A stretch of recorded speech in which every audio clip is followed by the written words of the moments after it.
When a superhero game is done right, it's kind of the ultimate power fantasy. How could you not want to be a superhero? But they don't always go right. Sometimes they go horribly wrong. In fact, a lot of the time, they go horribly wrong. Hi folks, it's Falcon, and today on Game Ranks, 20 superhero games that absolutely sucked. Starting off with number 20, it's Batman and Robin. We're going to start this list off with what you could charitably call an ambitious failure. It's an open-world investigation game with a real-time clock and randomly generated elements. I thought it was going to be just another boring platformer, but you got to give it to the boys at Acclaim. They really went for it with this thing. That's the only nice thing I can say about it, though, because the controls are bad. The Batmobile never feels right to drive. The city's so big but very samey that it becomes impossible to navigate without constantly stopping and checking your map, and the map's not good.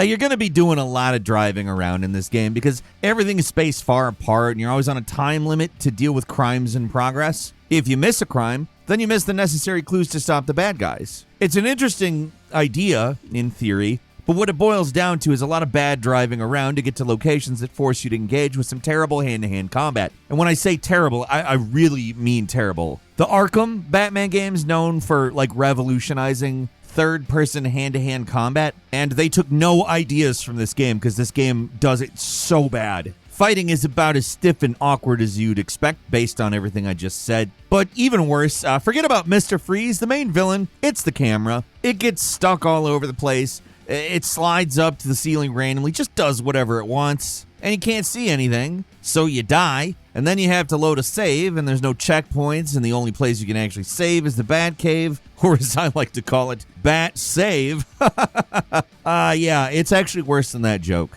Just overall really unpleasant to play. The open world, the real-time crime stuff, it's all interesting on paper, but in practice, it's just boring, busy work. Ideas, fine. Actual game parts of Batman, the game, not good.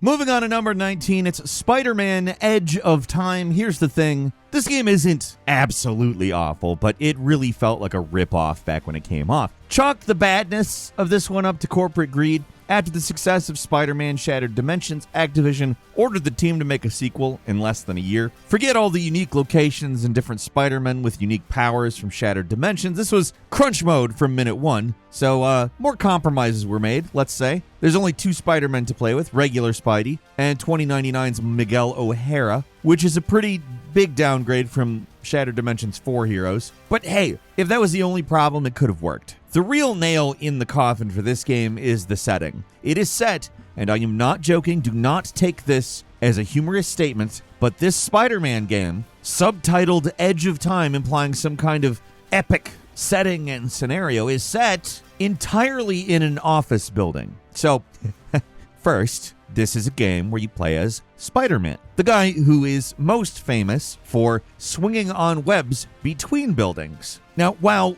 that still involves office buildings, the inside and the outside of a building are nowhere even close to the same thing, which is the most obvious thing I've ever said in my life. There are some areas that open up and give you a little room to swing around, but they're few and far between. Mostly you're moving through corridors, hallways, and, a lot of vents. The gameplay's pretty solid. They pretty much ported it over from Shattered Dimensions, but without the fanciful mission design, there's not a lot to get excited about. It's just one dull hallway fighting faceless goons after another. There's not even really a lot of villains in this game. There's Venom, who's there for a boss fight. Doc Ock, barely a presence, all pretty lame. Voice acting, solid. Character writing, decent. And the game doesn't feel bad to play, but the setting, the enemies, the gameplay, it's all terminally boring and a huge step down from Shattered Dimensions. And number 18 is Teenage Mutant Ninja Turtles Mutants in Manhattan. Do these guys count as superheroes? I'm just going to count them. They're mutants. They've got a rogues gallery of villains. In the UK, they changed the name of the cartoon to Hero Turtles. So that's at least 3 points in favor, right? I'm just gonna count it. It's a bit of a stretch, yeah, but in the realm of disappointing video game adaptations to popular Western properties, rooted in comic books and Heroism. It's a standout. It's a Platinum-developed TMNT game, so it's got to be good, right? But this is not the Platinum that made awesome games like Bayonetta or The Wonderful 101 or Vanquish. It's the Legend of Korra Platinum. It's the Transformers Devastation Platinum. Actually, no, it's worse than both of those games. The levels are really boring, the combat's brainless, the writing's painful, and just look at the turtles. What is going on with their heads? I know they're trying to do this anime hybrid thing, but they look like weird green baby things, and I hate it. I really do. There's some of that Platinum Christmas to the combat, but it's pretty wasted when the enemies are this brainless and you have 4 other AI allies turning the screen into an incomprehensible jumble of lights and motion. Hurry up and help him out.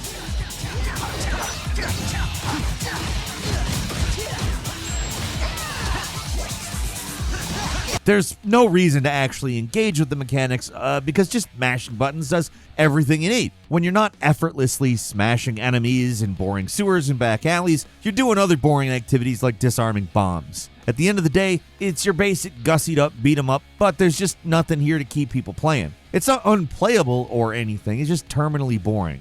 And number 17 is Spider-Man 3, A Mess. Treyarch's follow-up to the all-time classic Spider-Man 2 movie game is a sloppy, broken disaster. Rare to see a game from a major publisher come out looking this rushed and incomplete, and that's what happened here. The jump from PS2 to Xbox to 360 was pretty rough for Treyarch.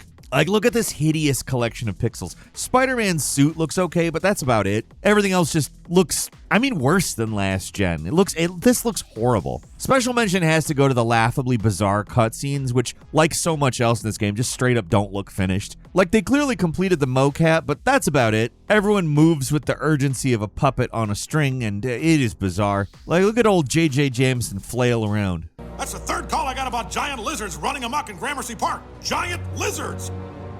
Get me photos, pronto! Yeah, he clearly wants pictures of Spider-Man, but who thought this looked good? The gameplay is mostly the same as the previous movie games, just worse and jankier. The difficulty swings wildly between extremely easy and impossibly hard, and seemingly for no reason whatsoever. Not even the story makes sense. It feels like they're trying to do a side story kind of thing with a bunch of new gangs, and then they also interject events from the third movie every once in a while, just because. The whole thing is clearly rushed out the door at the last minute, and it is in such a rough state that it's honestly hard to tell what's supposed to be legitimate gameplay and what's a glitch at times. It's not just a bad follow-up to one of the best superhero games of all time, it's a bad game. And number 16 is Punisher: No Mercy. Otherwise known as the game nobody wanted and nobody asked for. Somehow published by Sony, this is not the open world follow-up to the 2005 Punisher game that everybody actually did want. It's an arena-based FPS based on the Punisher Max Comics line. Even though this thing has got the Punisher branding and features a lot of Punisher-adjacent characters, it's probably one of the most generic, anonymous online shooters I have ever seen. Seriously, it's almost impossible to tell that it's supposed to be a Punisher game during the actual gameplay. It just seems like a crappy Call of Duty clone, because, that's what it is. You run around dull docks, dull factories, dull back alleys, shooting generic military guns at gray lumps in the shape of Punisher characters, most of which you most likely will not recognize. Like, why make a Punisher game at all? What does the license add to this? It sure didn't bring in the fans, because the game was delisted only 2 years later. Not even the single-player mode is worthwhile. It's just a series of bot matches with a few comic panels to string you along through a paper-thin plot. The actual shooting wasn't the worst. It wasn't good, but not the worst thing I've ever played. That's not exactly an accomplishment, though, and there's nothing interesting here. There's so many excellent FPS games out there. Why bother with bargain bin garbage?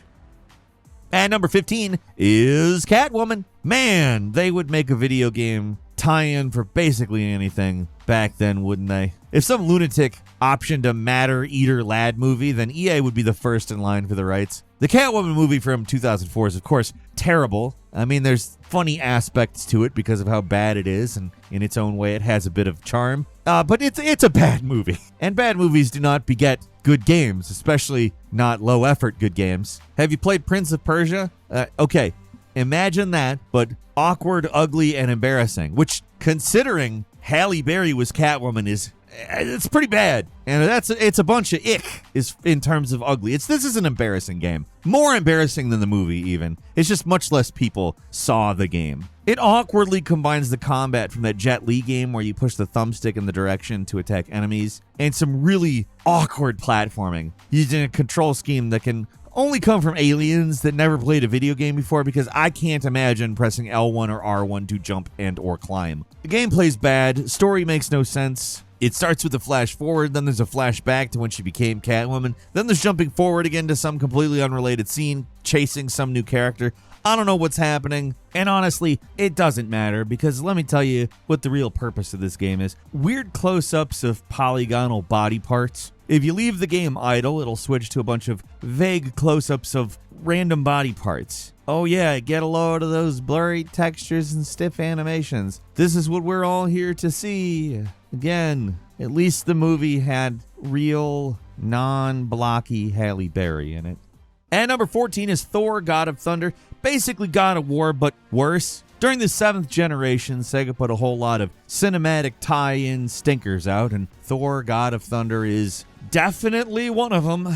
Take any aspect of God of War, and this Thor game does it, just bad. The combat is ugly and stiff, the environments are too big, weirdly barren too, the animations all look pretty much unfinished, and it's got all of the hallmarks of a bad movie game from this era. The only thing that makes it stand out is just how bad it is. It's not a slightly subpar alternative to the Ghost of Sparta's adventures, it's a straight-up disaster that's barely hanging on by a thread. The frame rate is terrible, effects seem to drop in and out whenever they want, it's just really sloppy. At least they managed to get the principal actors from the movie to do some lines, and Tom Hiddleston seemed to actually try a little, which is interesting.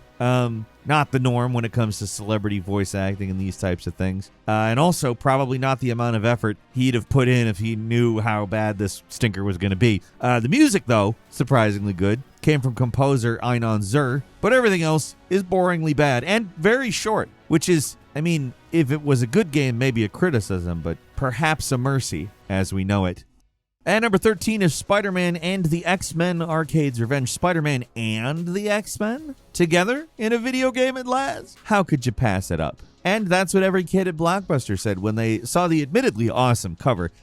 So they begged their parents to rent it, brought it home, popped it in their Super Nintendo, and learned that, yes, you can pass that up. You should pass that up, because it sucks. For one, it's not even a proper team-up. Spider-Man and each of the X-Men characters just siloed off on their own levels. The characters never meet or interact. They're just stuck in their own crappy little worlds, which, all right. Like a lot of these early superhero games, nobody really feels super. Everybody barely has any good powers, and they all die from just a few hits from even the most harmless looking of enemies. Spider-Man barely gets a chance to swing his webs. Wolverine's claws suck. But Storm gets it worst of all. She's the master of weather. She can fly and do all kinds of crazy stuff. So what stage does she get? The water level, where you're stuck swimming around using no powers for most of it. It's an all-around frustrating and miserable game with dark, dank-looking levels. If you need to play a game where Spider-Man teams up with the X-Men, play Web of Shadows, not this one. It's also absolute garbage that they kind of sneakily put X-Men and Arcade in the same title. If you're like me, that's like one of the pinnacle beat-em-ups of all time, and this game needs to keep that game's name out of its damn mouth. At number 12 is Batman Forever. If you need evidence that fighting game controls do not work in a side-scrolling action game, Batman Forever is Exhibit A. The game plays almost exactly like Mortal Kombat. There's 4 attack buttons, you press up to jump, and in one of the most baffling control decisions I've ever seen in a game, the grappling hook is mapped to the select button. Yeah. Batman lumbers through some decent-looking environments, but the game put more effort into looking good than the gameplay at all. The combat is really clunky. These cartoon goons are flailing at you mindlessly, and it's often impossible to really tell what's going on.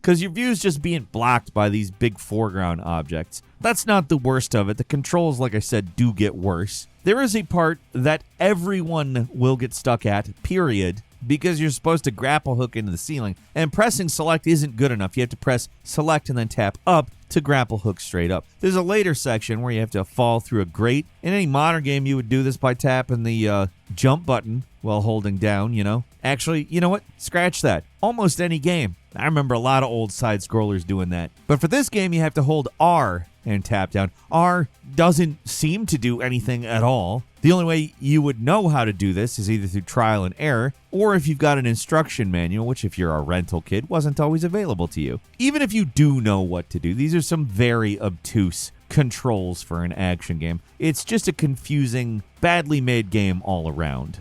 Moving on to number 11, Hellboy Asylum Seeker. Hellboy's awesome, but you'd never know that from playing this snoozer of a survival horror. Yes, a survival horror game. Hellboy Asylum Seeker is the PlayStation 1 port of the PC game Hellboy Dogs of the Night, which is interestingly enough, was actually made before the Guillermo del Toro movie. That's the only noteworthy thing about this game because it's otherwise completely forgettable. It doesn't even have the good conscience to be entertainingly bad. It's just basically like imagine watching a dishwasher, and not one that you can see in, like just a completely opaque dishwasher. That's about how interesting this game is. You start off with Hellboy in a boring graveyard solving the most basic puzzles imaginable. Somehow they manage to be confusing despite, and then you fight some options. It's a PS1 era survival horror, so you have tank controls, even though the game is set in entirely 3D environments, which is, bad. The combat is impressively terrible. Hellboy has a really weak little punch, and if you know anything about Hellboy, that's dumb. For whatever reason, the game decided he's not using, the right hand of doom to punch. He's punching with the other arm. It's like those Wolverine games where instead of being able to use his claws, you have to just punch people, which nobody wants. All the enemies take forever to kill, and I reached the part where I took damage for no reason and then died. Do not know what killed me. Don't care to find out. This one was a serious dud.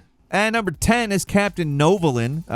It's everyone's favorite superhero, Captain Novolin, with the superpower of teaching kids about diabetes. Yeah, it's one of those dreaded edutainment games, and it's one of the worst out there. There were some decent learning games back in the day, but this was not one of them. Like, there are some laughs to be had about the premise of a diabetes superhero, but once you get past that, it's really just a basic run and jump sort of game where you jump on enemies and occasionally get asked rudimentary questions about diabetes. I don't know who they got to pay for this because the educational aspect, and this is not what I would normally be criticizing on account, it would be the game aspect, but even on what it's selling itself on, the educational aspect, there's nothing there. It's super thin. And then let's get back to the gameplay aspect. It sucks. Like, look at this. You would be embarrassed to be caught playing this as a child. And don't even get me started about the Type 2 adult onset version of playing this game. I could genuinely not tolerate this as an adult. Just, it's not going to happen.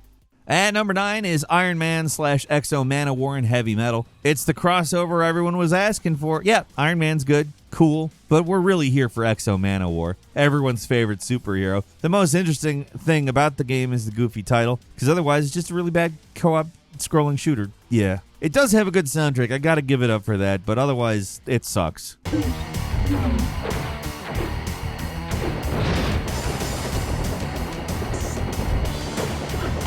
This is the least nimble Iron Man I've ever seen, waddling around like a drunken sailor. And maybe he's just disoriented by the extremely ugly environments, because that's what they are. And they end up fighting all these basically anonymous bad guys. It's one of those you just get hit kind of games. You're just going to take damage no matter what. There's no dodge mechanic. There's no built-in way to avoid things.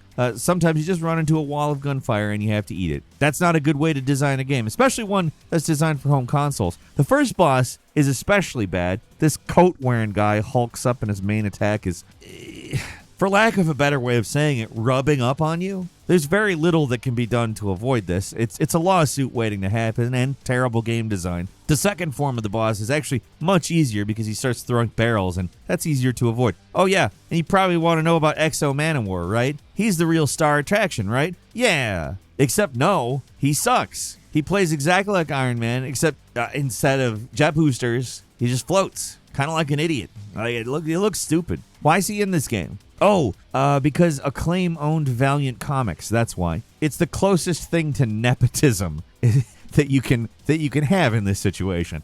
At number 8 is Batman: Dark Tomorrow. Before the Arkham games, Batman, he really had a lousy run of video games. But there's one that, in my opinion, it stands out as worse than the rest. Dark Tomorrow. This particularly dreadful game has the unique distinction of being made by a Japanese team, and if you actually play the game, it becomes pretty obvious. Rather than taking cues from Western action games, it tries to be Metal Gear Solid and fails miserably at it. It has got a terrible, awkward camera, horrible stiff controls that feel almost non-functional at times, and it's all set in these really bland, completely forgettable environments. Right from the start, your objectives are vague and you do not know what you're supposed to be doing. This game wants you to swing from rooftop to rooftop using Batman's grapple gun, but it's so finicky and awkward to use, and the camera completely changes directions while you're swinging, and trying to gauge distances here is completely impossible. So in the first hour or so of the game, you're basically just falling to your death repeatedly. It is incomprehensible. There were people that praised the story back in the day, but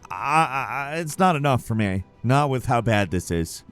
At number 7 is Fantastic Four. Yes, there was a PlayStation 1 Fantastic Four game, and guess what? It is god awful. This thing has the looks and feel of a student project. It feels very amateurish and all around is just extremely ugly, rudimentary in every possible way, and has this bizarre choice of having a completely unrelated racing minigame appear during every loading screen. Don't get it at all. At first I thought I put in the wrong game. Just starts into this racing thing, and the only way to progress is, press start. It would have been better if I didn't, though, because the loading screens are actually more fun than the real game, which the loading screens are not that fun. So, yeah, what you've got here is the most basic of brawlers. You walk forward and you punch things. Only this time, everything looks unbelievably bad. All the heroes, the enemies, they all look like gray sludge. They animate like paper dolls. You get thrown around all over the place if you do actually decide to engage with enemies. So most of the time, I just walked past them and it didn't matter. After beating the terrible first boss, the game suddenly teleports you to a fight with a Dragon Man in a completely different place. I died, and then the game just continued. I don't know what's even kind of going on here. And while this mess is happening on screen, there's a generic blue guitar wailing in the background for whatever reason. It feels like a fever dream, but it's not. It's a game. A real, actual game. What you are looking at is a real game. At number 6 is Iron Man from 2008. Unlike a lot of the previous games on the list up to this point, this game was actually trying to be a legitimate attempt at a superhero game. They were really trying, for real, actually, and the problem is not that. It's that the results, well, they speak for themselves. The game, which is based on the first real breakout movie for the MCU, has good ideas. The flight mechanics mostly feel good, actually. It's fun to fly around as Iron Man, but the rest of the game doesn't live up to its potential. After the tutorial mission, which recreates Tony's escape from captivity from the start of the first movie, everything nosedives with one of the most inexplicable real first missions I have ever seen in the game. After a quick tutorial to learn some controls, suddenly Stark Enterprises gets attacked by the Mafia. Or the Magia? I mean, to be fair, Mafia doesn't describe it, but neither does Magia. Right from the get-go, you're dealing with tanks, helicopters, armored troop carriers, and VTOLs. It's totally insane. You're getting attacked by a full-on militarized combat force, and then the game tells you that, oh yeah, this stuff belongs to the Mafia. That's the funniest thing about this game, because otherwise it's just a lot of go here, blow a thing up stuff. And it's pretty short. Controlling Iron Man actually feels all right, but the game doesn't have a lot else to praise. It's just really basic or flat out crazy. Moving up to number 5, it's Batman Beyond: Return of the Joker. Yeah. Got a lot of Batman on this list, don't we? Yeah. So, this is based on the pretty good capper movie to Batman Beyond. This game, it's about as far from pretty good as games get. It's not just the worst Batman game. It's probably one of the worst games on Nintendo 64. It's a brawler a lot like Fantastic Four, but it's so stiff and awkward to control that it almost makes Fantastic Four look playable. Enemies are so basic. Bosses are functionally the same as just enemies, and your attacks are all terrible. Some Nintendo 64 games have a specific charm of the era. I mean, you would never say that a game on the Nintendo 64 looks realistic, per se, after having seen what a game can look like and be called realistic. But there are some games that are easy to look back on fondly from a graphics perspective due to their style. This is not one of those games. It looks so bad when compared to just about any other Nintendo 64 game, and that's saying a lot. Like, it's just a bunch of vague shapes lost in a smear of Vaseline. Everything's gray and generic. Enemies barely stand out. The only thing that makes it unique in any way is the occasional and extremely bad platforming parts. Yes, there's platforming, and you're going to dread it every time because no matter how hard I tried, I always end up dying at these parts. Like, platform gaming is like my first love with video games, so to speak. I'm pretty good at platform games. And none of that experience was relevant in any way whatsoever because I kept dying anyway. Why? Not because it was tough, but because it sucks. It doesn't work right. It's just an all-around terrible game that's about as slapdash and rushed as games can get. This thing is so bad it doesn't even have a credit screen. Nobody wanted the world to know they worked on it. And you know what? I can't blame them. And number 4, 1989's The Uncanny X-Men. The NES had its fair share of shovelware junk, so when people call this game one of the worst NES games of all time, that means a lot. There are a lot of bad NES games, a real killer's row of crap, so to stand out in that circle is pretty impressive in a terrible sort of way, of course. And that's what The Uncanny X-Men is. Terrible. It's a top-down action game where just seeing what's happened on screen is a challenge because seriously, look, it might as well be abstract art. This is a random jumble of pixels. How are we to be expected to understand what we are supposed to do? Enemies get lost in the background. Projectiles get lost in the background. The background gets lost in the background. It's like trying to play a video game behind one of those seeing eye pictures that you have to look at cross-eyed. Oh yeah, it's just extremely hard. Like really, really stupidly hard. Just to show how much the developers hate anyone unfortunate enough to try this game.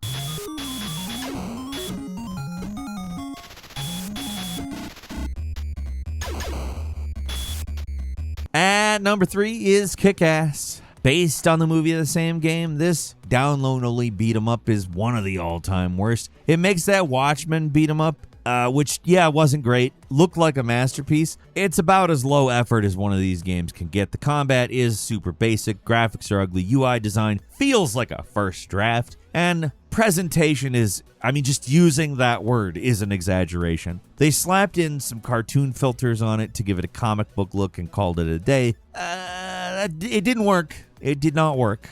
It ends up being some sort of cross between Diablo and Final Fight, except for that sounds kinda good, and it's not. It's not even a little good. Kinda good is reaching for the stars. This is a bad game. You'll wander through these extremely wide, empty roads, fight tons of dull enemies, rinse and repeat for about 2 hours, and that's it. It's a total waste of money, but at least I guess it's functional. Like it doesn't crash or bug out, so yay! Somebody put the bar on the floor so the devs could walk over it. This is one completely forgettable and brutally joyless game to actually play. It's one of those co-op games you put on if you want to end friendships.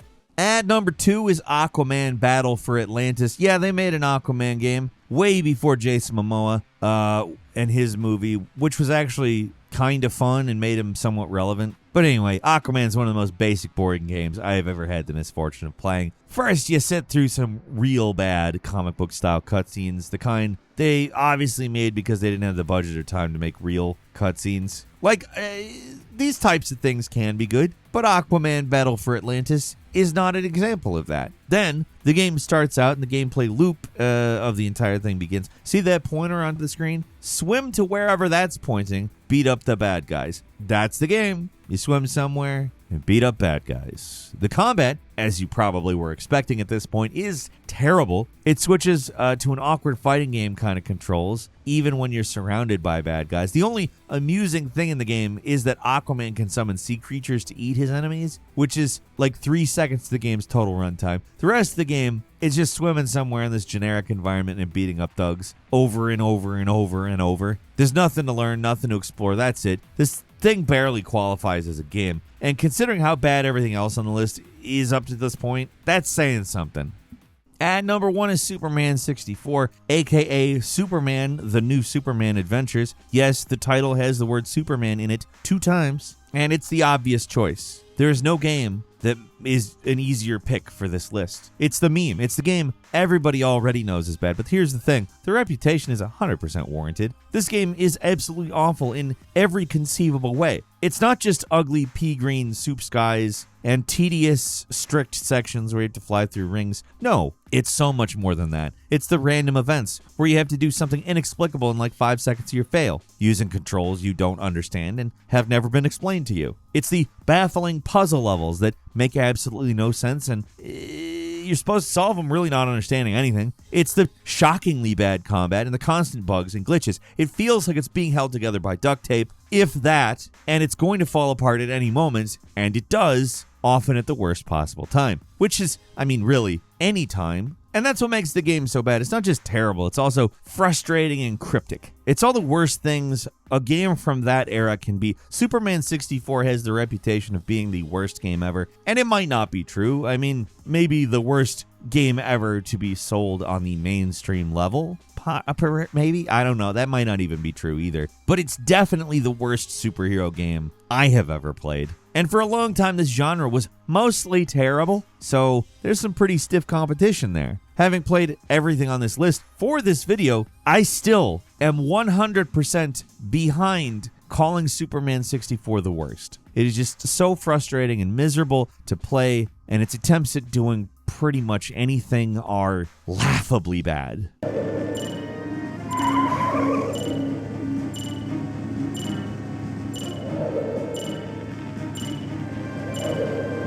It's a fun game to talk about because it's bad in so many different ways. It's not just a terrible beat 'em up, it's a terrible flying game, it's a terrible puzzle game, it's got the worst graphics, its marketing was half-assed. Everything about it was bad. And that's what makes it such a standout bad game. It's just consistently surprising you with new and exciting ways to suck. And that's all for today. Leave us a comment. Let us know what you think. If you like this video, click like. If you're not subscribed, now's a great time to do so. We upload brand new videos every day of the week. Best way to see them first is, of course, a subscription, so click subscribe. Don't forget to enable notifications. And as always, we thank you very much for watching this video. I'm Falcon. You can follow me on Twitter at Falcon the Hero. We'll see you next time right here on Game Ranks.